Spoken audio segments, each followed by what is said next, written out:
Hello Appu, എന്താണ്? മാത്ത നീ എവിടെയാ? ഞാൻ ഇവിടെ കടയിലും. ഓക്കെ മാത്ത നീ എന്നെ നന്നായിട്ടൊന്ന് മോട്ടർ ചെയ്തേ, നന്നായിട്ടൊന്ന് പൊക്കി പറയും.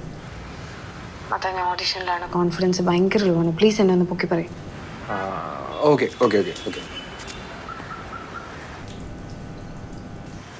അപ്പു, നീ അടിപൊളിയാണ്, നീ സുന്ദരിയാണ്. ഞാൻ കണ്ടിട്ടുള്ളത് വെച്ചിട്ട് ഏറ്റവും സുന്ദരി നീയാണ്.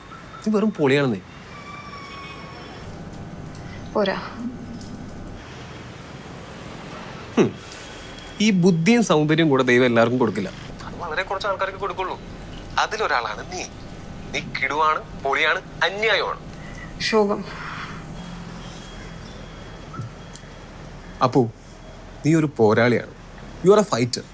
നിന്റെ അച്ഛൻ ചത്തുപോയി, നീ തളർന്നില്ല. ഞാൻ പറ്റിച്ചിട്ട് പോയി, നീ തളർന്നില്ല. കോളേജിൽ നിന്ന് ഡ്രോപ്പ് ഔട്ടായി, നീ തളർന്നില്ല. നിന്റെ പ്രാക്ടീസ് ഇല്ലാത്ത അമ്മേനെയും ലോ കോളേജിൽ പോകുന്നതിന്റെ അനിയനും നീ ഒറ്റയ്ക്ക് പണിയെടുത്താണ് പോറ്റിക്കൊണ്ടിരിക്കുന്നത്. നീ മിടുക്കിയാണ്. You are a fighter.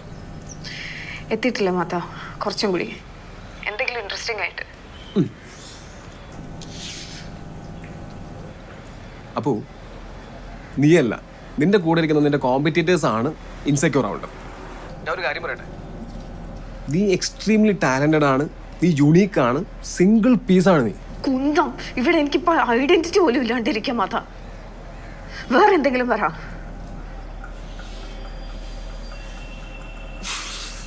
എടി മരപ്പട്ടി, ഇപ്പൊ നീ നന്നായിട്ട് ചെയ്താൽ നിനക്ക് കൊള്ളാം, ഇല്ലെങ്കിൽ നീ വെറുതെ തൊലിഞ്ഞു പോയുള്ളൂ. ഏതായാലും നീ എന്റെ കൂടെ വരുന്നില്ല എന്ന് തീരുമാനിച്ചില്ലേ? നീ ഏതെങ്കിലും ഒരു മാട്രിമോണിയൽ സൈറ്റിൽ ഐ ഡി നമ്പർ മാത്രമായി മാറൂടി.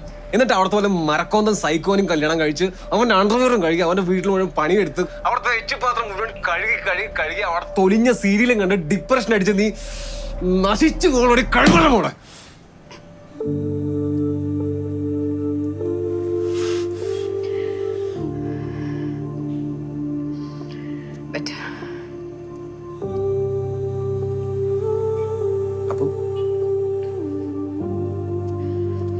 അപ്പോ